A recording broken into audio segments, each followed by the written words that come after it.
Toujours garder les yeux fermés, gardez le corps bien droit, détendu. Ressentez le souffle qui passe par les deux narines.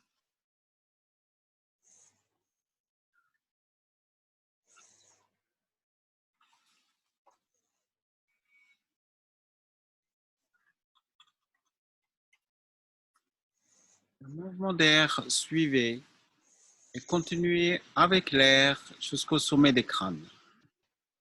Votre attention va traverser les narines et on va vers le sommet des crânes. C'est un mouvement vers le haut pendant l'inspire. Et puis expire, retournez l'attention vers les deux narines.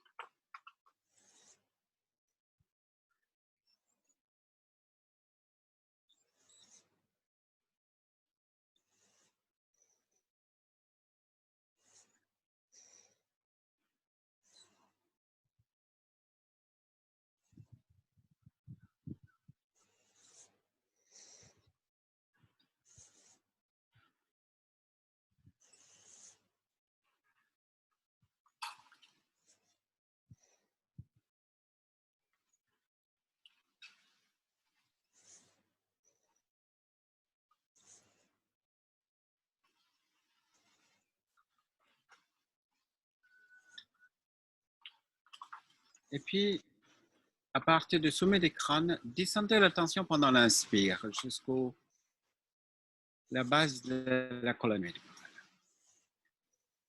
Et puis pendant l'expire, remontez au sommet des crânes.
Et puis, restez centré sur la terre.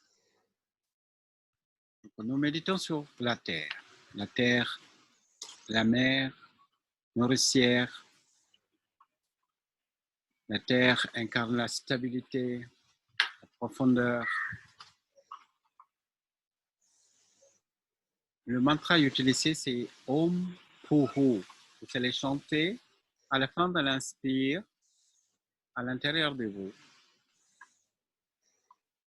Om Puhu.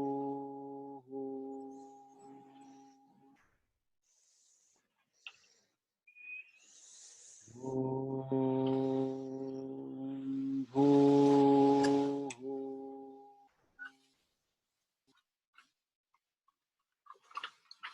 Om Puhu.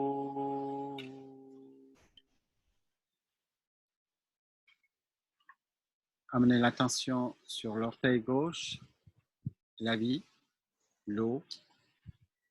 Om Puvaha. Inspire. Om Puvaha.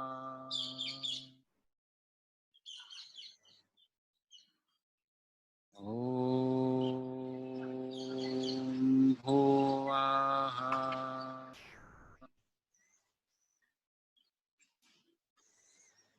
Om Puvaha.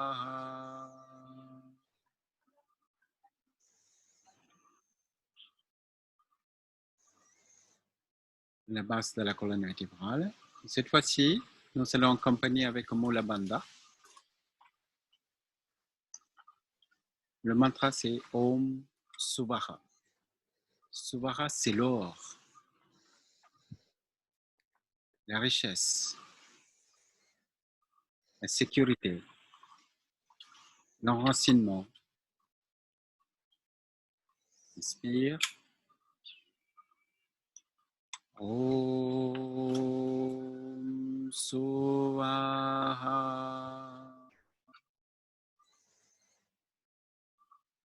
Om Suvaha.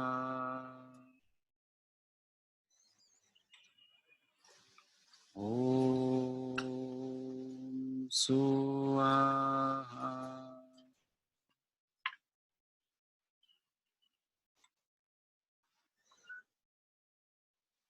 Swadhisthana, c'est le lieu de la continuité de la vie.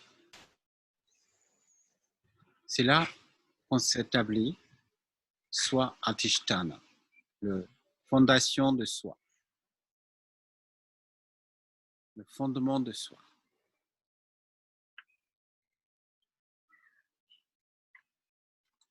Avec aussi Mula Bandha. Om Mahaha. Inspire.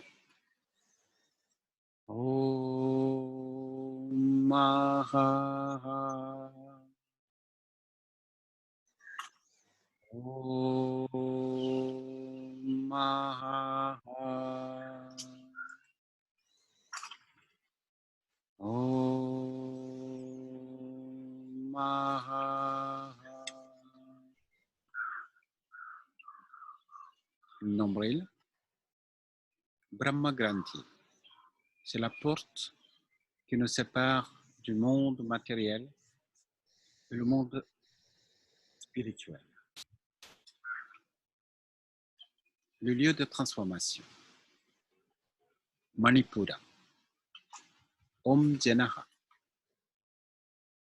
Respire. Om Janaha.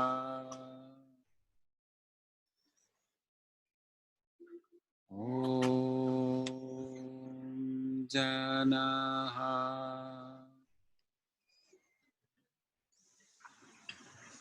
Om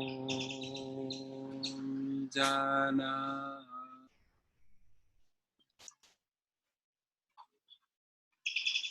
Le cœur, Anahata. Le lieu de Vishnu et Lakshmi. La richesse, la paix, la vie, le rêve. Om Tapaha. Om Tapaha.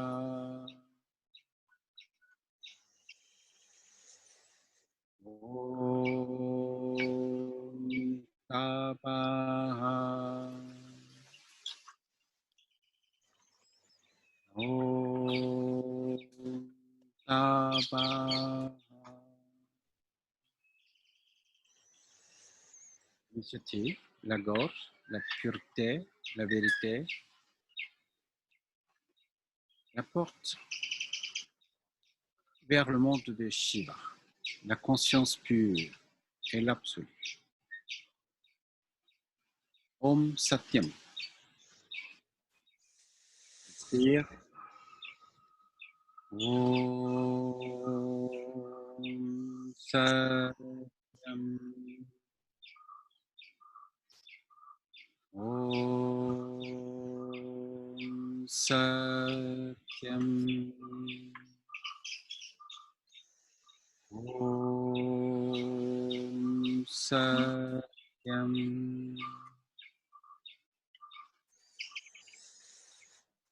Entre les sourcils.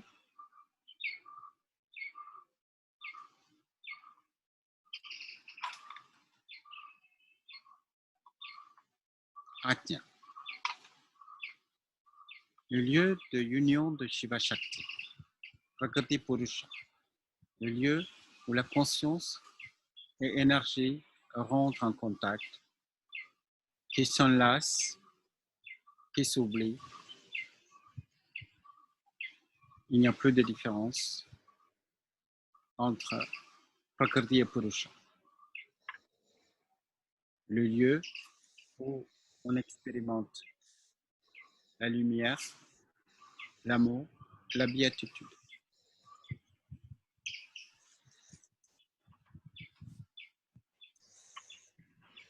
Le mantra c'est Gayatri, nous allons chanter ensemble. Om Bhuvaswaha Tat Saviturvarenyam Bhargo Devasya Dhimahi Yo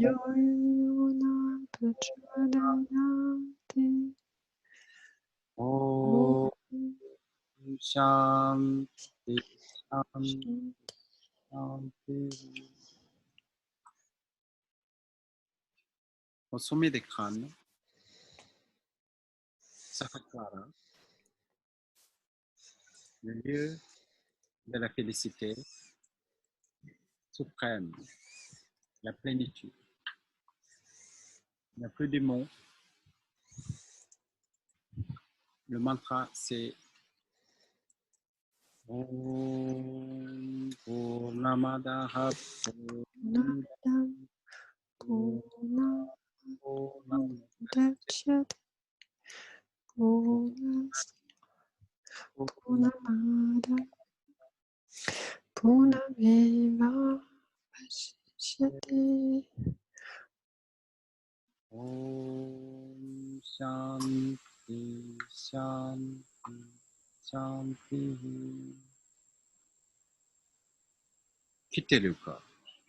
Allez au-delà de la tête, dans l'espace.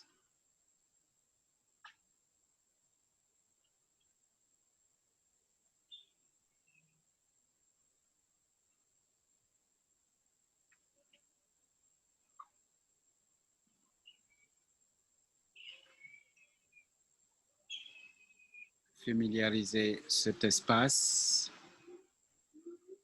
extracorporel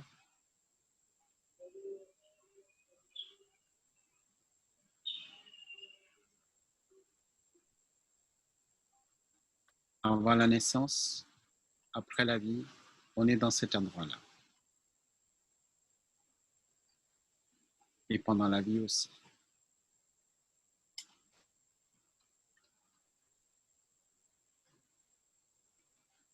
Vous rentrez dans la sensation du corps, au sommet des crânes, et puis descendez tout doucement l'attention à travers chaque chakra, l'orteil droit, et retournez à la terre.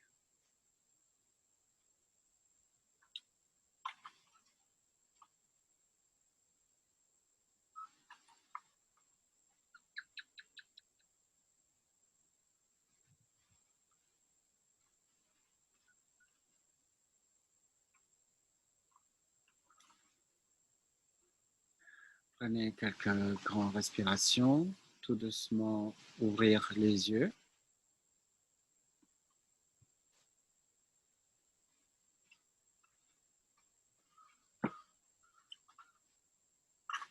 Lentement, prenez les mains, chauffez les mains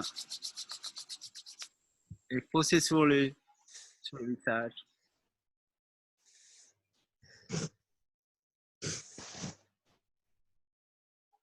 Touchez le corps tout entier.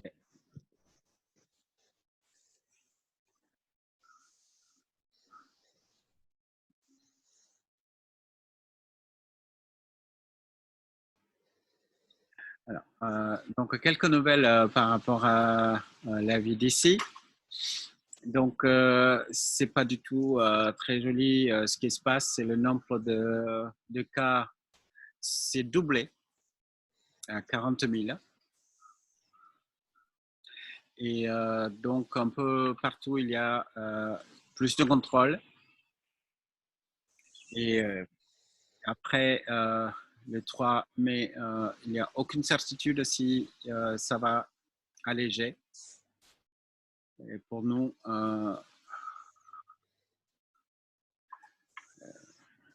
ça continue. Alors, après, ce que nous sommes en train de faire, on est en train de faire pousser beaucoup de plantes de légumes et puis on est en train de produire beaucoup de savonnettes pour distribuer. L'État donne du riz, mais il ne se prend pas à charge le reste. Donc, les gens ne meurent pas de faim, mais par contre, ils ont besoin beaucoup d'autres choses. Donc, ça, c'est nous allons distribuer ça. Donc, toutes les personnes qui nous soutiennent pour faire tout ça. Et donc, je vous remercie du fond du cœur. Et puis, au nom de tous les villageois, tous les amis de Maitrimand. Et puis, autre chose aussi, nous avons décidé de donner du travail pour pratiquement tout le monde. Maintenant, ils vont venir, il y a pas mal qui sont déjà revenus pour travailler dans le jardin, pour améliorer un petit peu le jardin, surtout c'est la nourriture qui est notre préoccupation. Voilà, ça c'est un petit peu de nouvelles d'ici.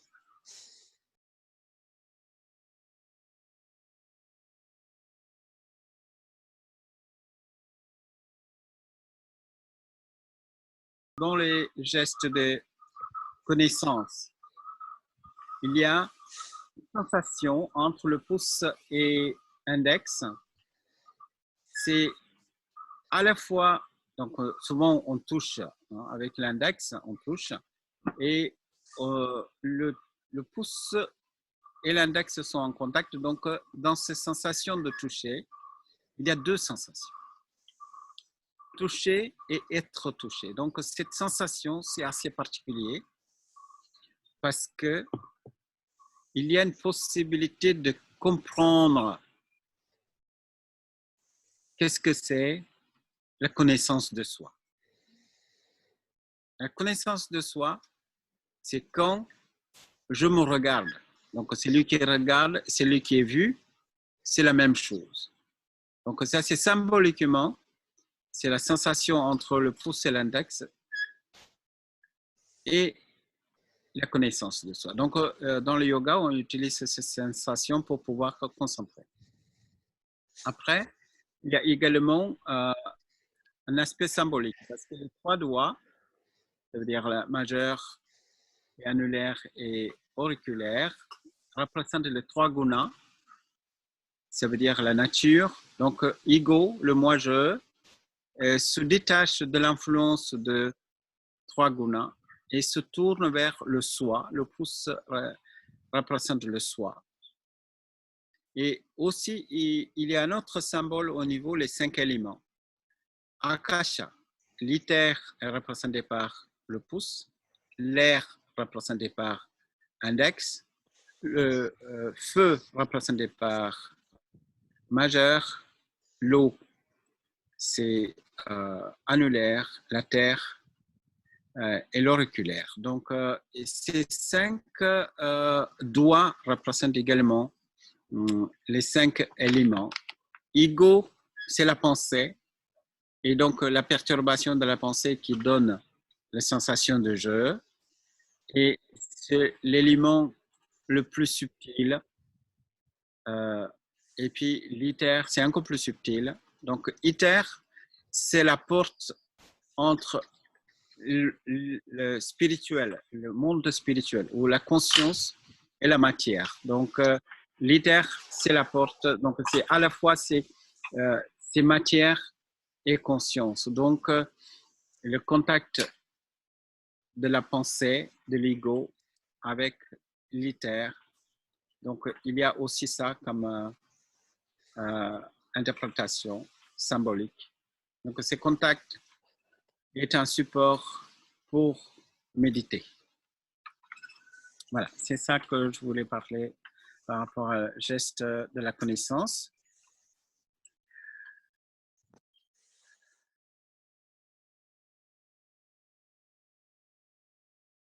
la définition de l'art, c'est l'horizontalisation de vertical.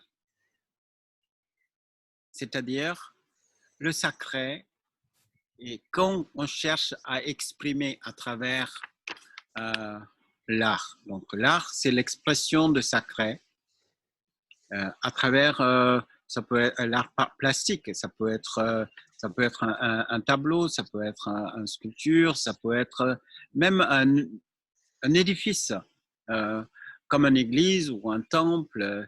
C'est toutes les arts, pas seulement l'art sacré, un chant, la musique. Tout peut se rapprocher de sacré. Mais c'est un effort de l'être humain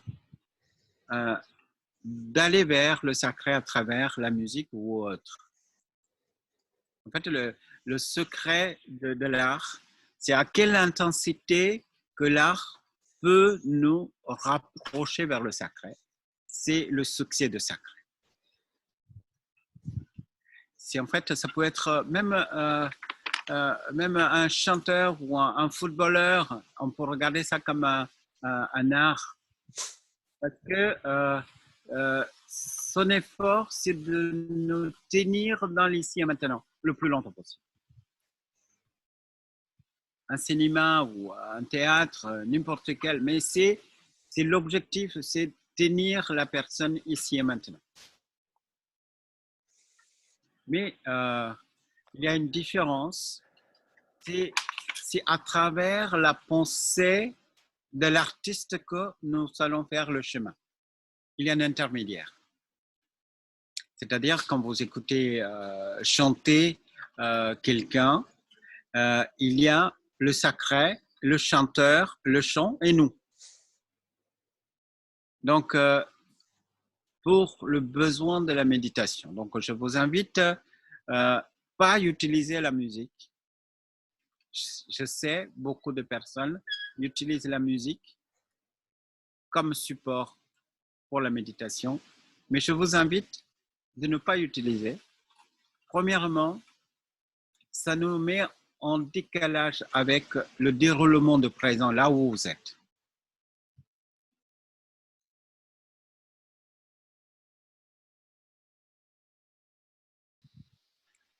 Alors, féliciter, c'est une expérience.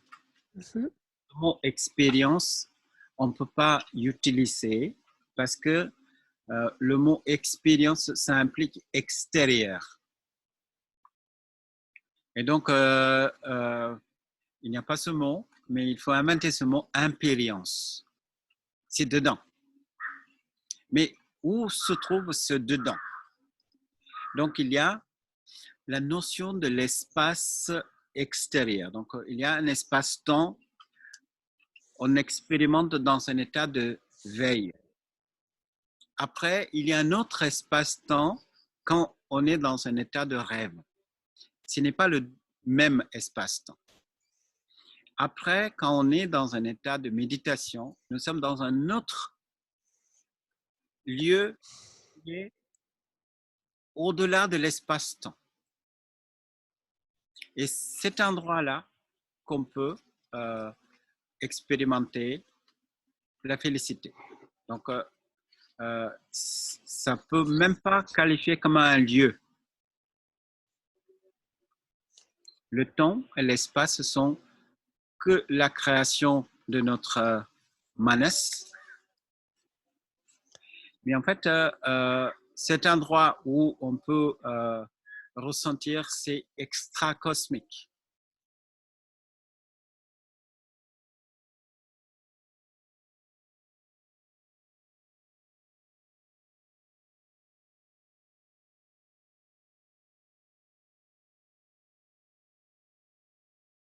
Il y a un Upanishad que je vous invite d'étudier.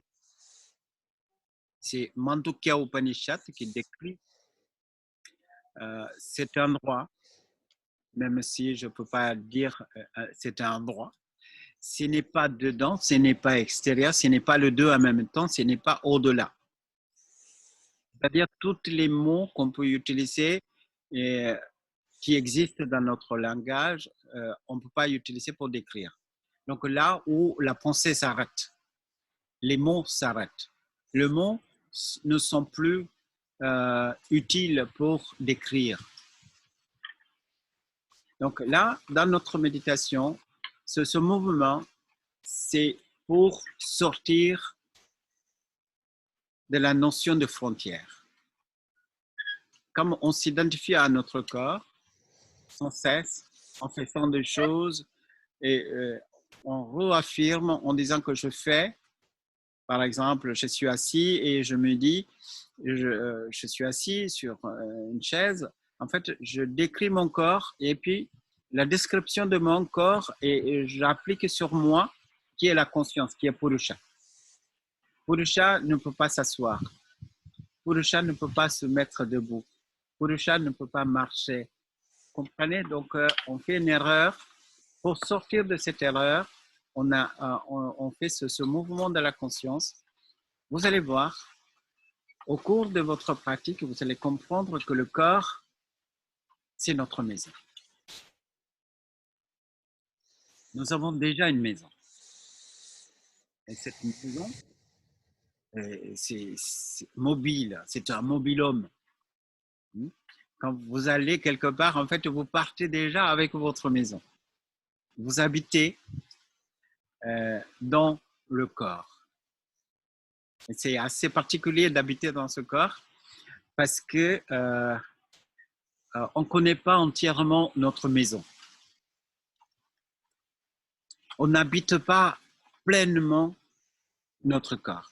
Donc, je vous invite, en fait, la méditation, c'est habiter pleinement le corps et après, voir que c'est possible qu'on peut aussi sortir. Donc, si c'est une maison, on peut sortir quand on veut et on peut rentrer quand on veut. Mais si on ne peut pas sortir, ça veut dire que c'est une prison. Donc, cet exercice, continuez à pratiquer cette méditation. C'était enseigné par mon maître.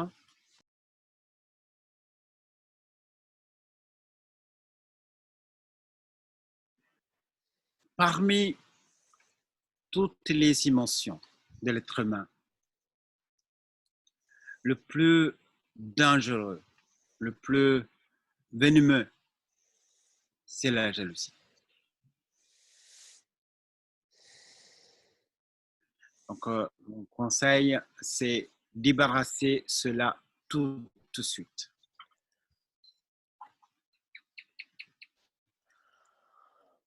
Comment? Jalousie, c'est le désir exagéré. Vous pouvez remarquer, même les enfants sont très jaloux.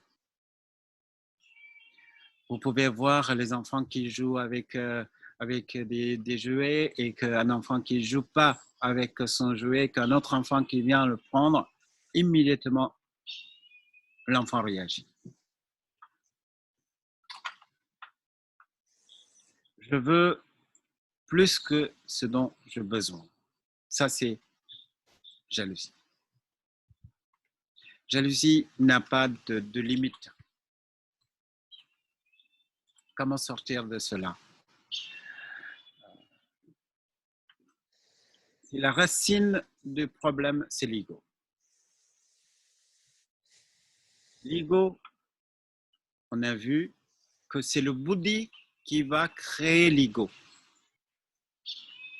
Bouddhi, c'est notre capacité de prendre une décision.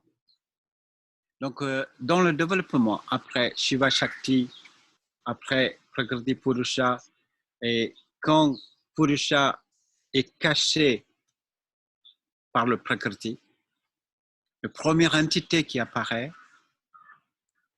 c'est le Bouddhi. C'est très subtil, extrêmement subtil. C'est le Bouddhi qui va nous donner ce message. Tu es quelqu'un, séparé du reste du monde. On avait pris ça pour la vérité. Le Bouddhi qui nous a donné cette idée, moi sans nous donner toutes les informations, Bouddhi a fait une frontière entre moi et l'autre. Aussitôt que l'autre existe, je veux aussi affirmer. C'est pour ça que aucun de nos guerres peut aboutir. Les conflits qui nous amènent dans un autre conflit. Nous avons vu tout au long de notre histoire, il n'y a pas de gagnants dans aucune guerre. Donc une guerre qui va nous amener dans une autre guerre.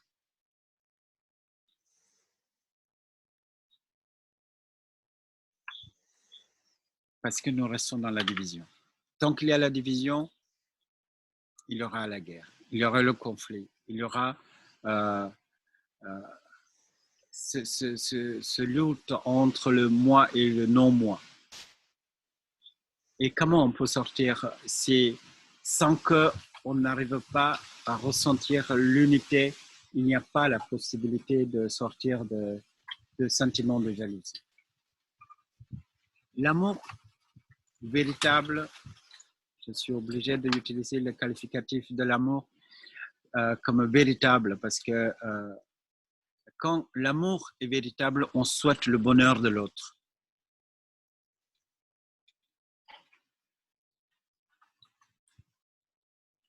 Mais vous aimez quelqu'un, et cette personne aime quelqu'un d'autre, ça vous fait mal. Et pourquoi cela?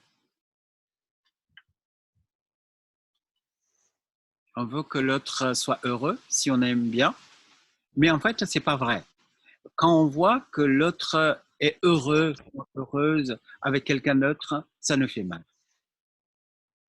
Pourquoi cela? Mais en fait, quand on aime quelqu'un, on veut que l'autre soit heureux. Mais il y a un petit souci. On veut que l'autre soit heureux qu'avec nous et pas avec les autres.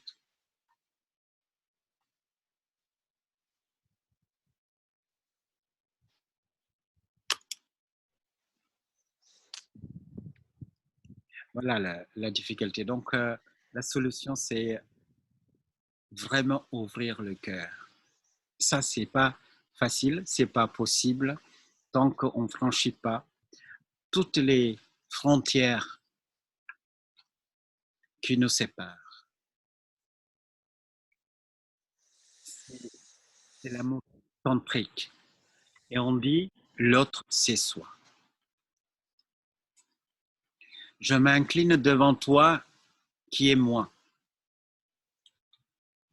Apprécier l'autre comme soi-même. Seulement là que la jalousie peut disparaître. Quand l'autre est heureux avec quelqu'un d'autre, on est heureux aussi. Est-ce que nous pouvons arriver à cette ouverture? Là, vous êtes un grand yogi.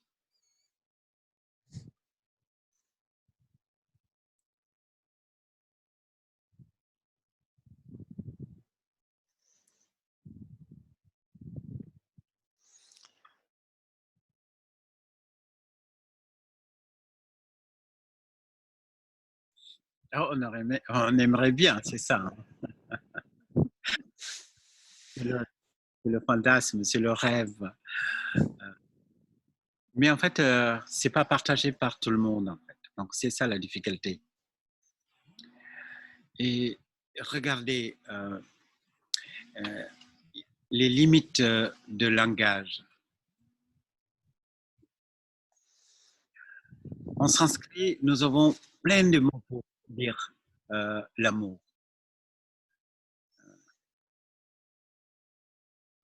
Vous avez aussi agapé, philiosa et eros pour distinguer les différents amours. Amour physique, amour fraternel et amour inconditionnel. Et c'est pour cela qu'il y a eu cette difficulté en français, mais peut-être c'est la beauté aussi de la langue française. Quand on parle de l'amour, c'est très large. Ça englobe en fait toutes les formes d'amour. quelqu'un qui me dit je t'aime et aussi j'aime le chocolat, je dois avoir peur.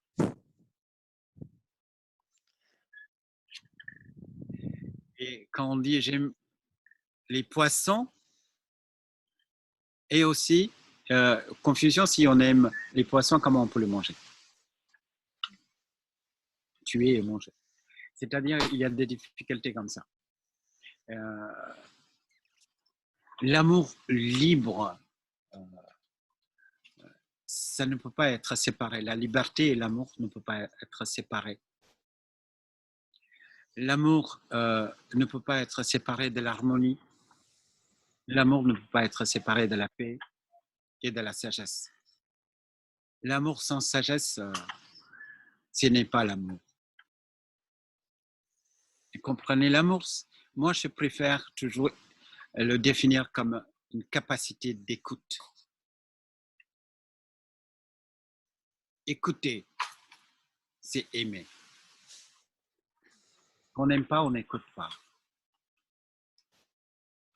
C'est écouter, ça donne énormément de joie. Écouter, c'est possible seulement quand on se tait intérieurement. La sexualité, c'est symbolique d'union de Shiva Shakti.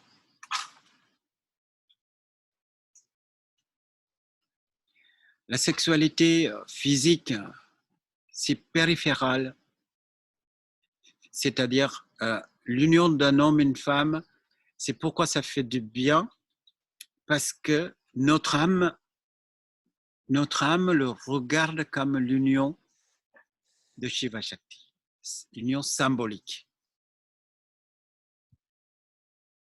On n'a pas forcément besoin d'une union physique, ça suffit de vivre ça dans des différentes couches intérieures. C'est-à-dire, je vous avais parlé de 5 couches, 5 enveloppes de l'être.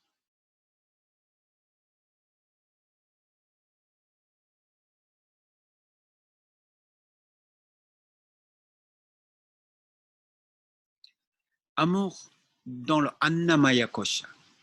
Ça, c'est ça que nous parlons ici. Et la sexualité. La sexualité, c'est vécu physiquement. Mais en fait, s'il n'y a pas le Pranamaya Kosha derrière, cette union sexuelle n'a pas de beauté. C'est-à-dire, les deux forces de vie résonnent ensemble. Et après, Manomaya Kosha. C'est-à-dire, si cette union n'est pas aussi faite dans les couches de la pensée, manas, les deux autres unions n'ont pas de sens. Il n'y a pas de joie. Et Vijnana Maya Kosha, s'il n'y a pas d'union dans le couche de Vijnana Maya Kosha, les trois autres qu'on vient de dire n'ont pas de sens. S'il n'y a pas vécu dans le Ananda Maya Kosha cette union, les quatre autres n'ont pas de sens. C'est-à-dire, on peut rester au lit ensemble, mais si nos Pranamaya Kosha et Manomaya Kosha et Vijnanamaya Kosha et Anandamaya Kosha ne sont pas en union, c'est deux cercueils côte à côte. En fait, l'amour physique peut devenir union sacrée quand tous les couches de l'être sont aussi en résonance, en union, en harmonie. Et là, c'est pleinement, nous sommes dans la spiritualité d'union. Et l'univers se fond dans cette union. Ça peut conduire l'être à expérimenter l'état de samadhi, nirvana. Et donc, c'est l'amour que nous parlons ici, c'est ça. C'est une qualité d'attention qui nous permet d'accomplir l'harmonie, peu importe si c'est entre un homme et une femme ou entre l'univers et soi. C'est la même intensité si il y a cette écoute. Imaginez, vous êtes avec votre partenaire que l'autre n'entend pas ce que vous dites. Vous n'êtes plus ensemble.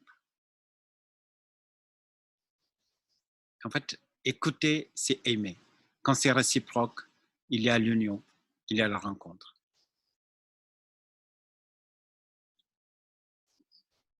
Donc, je répète, les 5 koshas. Le premier kosha, c'est Annamaya kosha, le corps physique né de la nourriture. Le deuxième kosha, c'est Pranamaya kosha, c'est le corps pranique. C'est l'énergie de la vie. Le troisième enveloppe, c'est Manomaya kosha, le corps de toute notre pensée, agitation intérieure, l'émotion. Manomaya kosha. Et puis Vijnanamaya kosha, le corps de notre intellect, le bouddhi, la mémoire, tout ensemble, c'est très subtil. Le corps est composé de tout notre savoir.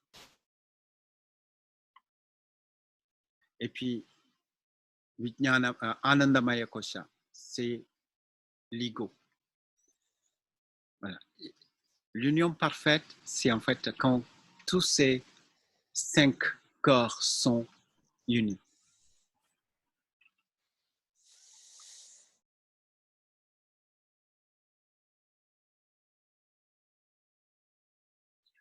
Alors, attachement, c'est la peur de perdre.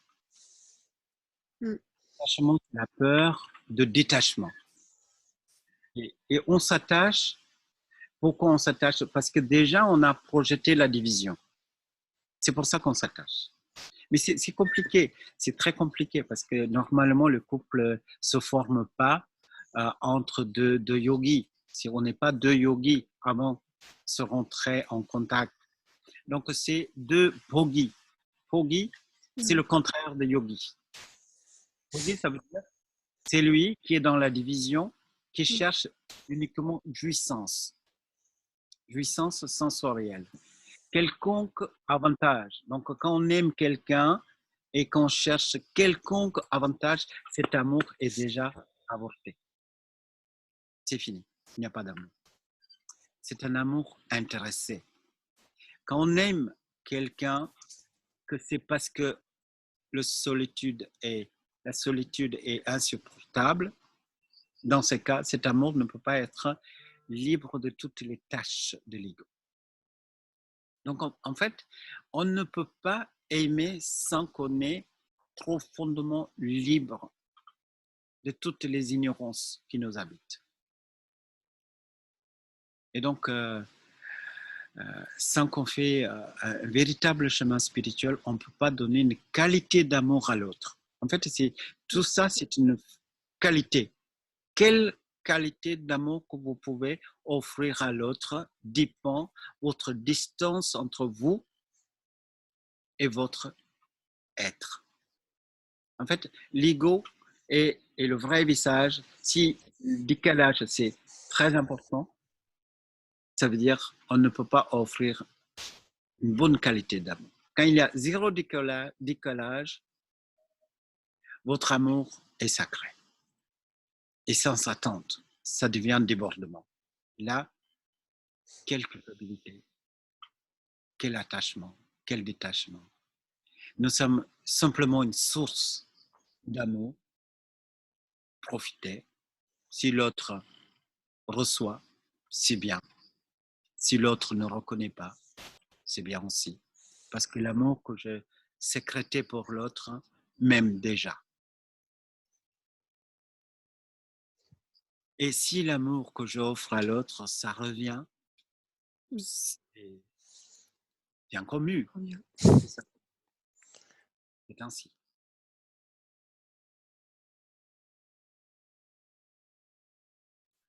Alors, Brahmacharya, ça donne virya, énergie.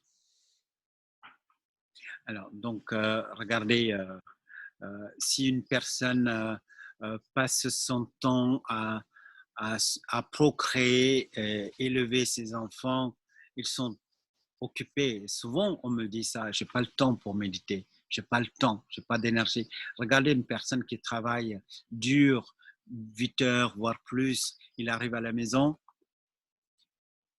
est-ce qu'il y a assez d'énergie pour encore étudier le Samkhya, étudier le yoga, la Bhagavad Gita et se mettre dans toutes les postures? Est-ce qu'on a encore l'énergie? Souvent, on va passer du temps à se détendre et dormir. Le lendemain, ça recommence. En fait, la question, c'est énergie. Si votre activité sexuelle qui vous épuise, réduisez ou évitez. Et si par contre, c'est parce que vous n'avez pas une activité sexuelle que c'est ça qui va vous épuiser, c'est-à-dire votre frustration, votre manque de sensation d'être aimé, être touché, être caressé, qui va poser énormément de problèmes et que c'est ça qui va vous épuiser dans ces cas, le brahmacharya, ce n'est pas simplement abstinence. Et c'est pour ça d'ailleurs, regardez les moines, est-ce qu'ils sont en pleine d'énergie? En fait, ils perdent leur énergie dans leur gestion de frustration. Et souvent, ils perdent dans cet effort et il y a toutes sortes de perversions qui sortent. En fait, c'est quelque chose de très important à comprendre. La règle, c'est écouter vos désirs.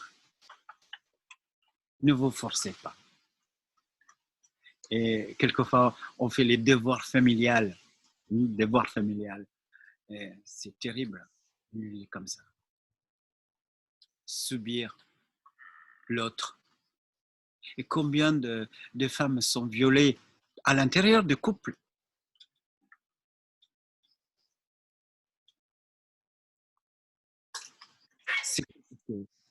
C'est difficile de gérer ça. Donc, simplifier. Brahmacharya, ça veut dire chemin dans la vérité. Brahma, ça veut dire la vérité. Charya, c'est marcher dans le chemin de la vérité. Le moment notre énergie est dirigée vers autre but que notre but ultime, c'est perte d'énergie. C'est la meilleure définition que je peux donner. Ce n'est pas abstinence, parce que ceux qui sont toute leur vie dans l'état d'abstinence, ils gardent tout leur fluide intérieur. C'est comme ça qu'on parle. Regardez qu'est-ce qu'ils ont accompli dans leur vie. En fait, c'est ça qu'on doit regarder. Quelle transformation dans votre vie? Est-ce que chaque jour, votre énergie est consacrée pour quelque chose de constructif ou il n'y a rien au niveau de votre chemin spirituel? Est-ce que vous avez avancé un tout petit peu par jour spirituellement? Dans ce cas, vous êtes dans le brahmacharya. Si vous n'avez rien appris, vous n'avez rien pris conscience sur 24 heures, cette journée que vous avez passée est perdue. C'est comme ça qu'on doit regarder le brahmacharya. Si vous pratiquez le brahmacharya, vous allez avoir énormément d'énergie. C'est une question d'énergie. On perd uniquement, on ne pense pas qu'on perd uniquement par l'activité sexuelle l'énergie. Et chaque fois, quand vous êtes dans la poursuite de bonheur extérieur de vous, il y a la perdition d'énergie. Mais quand vous ressentez chaque joie en tant que la joie de l'être, vous gagnez l'énergie. En fait, ce qui nous empêche d'avancer, c'est cette erreur de penser que la joie vient de l'extérieur. Ma joie, si ça dépend de quelqu'un, dans ce cas, je déclarais ma servitude. Et là, c'est l'individu n'est plus libre. Le moment quand vous avez compris que la joie ne vient pas de l'extérieur, n'importe quelle joie, c'est dedans. Et toutes les joies que vous pouvez expérimenter dans toutes les relations à travers les 5 sens, ça peut être une relation sexuelle ou ça peut être une autre jouissance. Si vous pensez, vous attribuez que ça vient de l'extérieur, là, il y a perte d'énergie.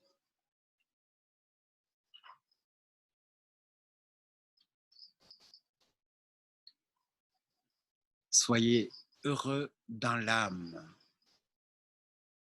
Et toutes les joies qui peuvent venir à travers les 5 sens, ça c'est que des reflets de votre âme. C'est que des reflets de votre joie intérieure. Interprétez comme ça, soyez comme un océan qui ne se déborde pas parce qu'il y a toutes les rivières qui se jettent dans l'océan, qui ne se dessèchent pas parce qu'un jour, si toutes les rivières s'arrêtent de couler vers l'océan. Devenez comme ça. Votre intérieur, votre purusha est la joie pure. C'est des petits fragments qui viennent de l'extérieur à travers la jouissance sensorielle. Si vous regardez que ça, c'est comme un soleil qui pleure de voir le reflet qu'il a vu sur le marais qui s'est séché.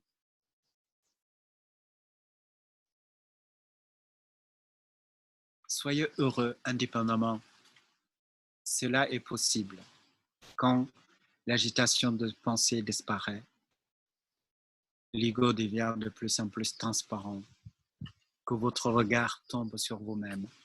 Vous allez comprendre qu'au-delà des sensations sensorielles, il y a la conscience pure comme 1 milliard de soleils à l'intérieur de vous.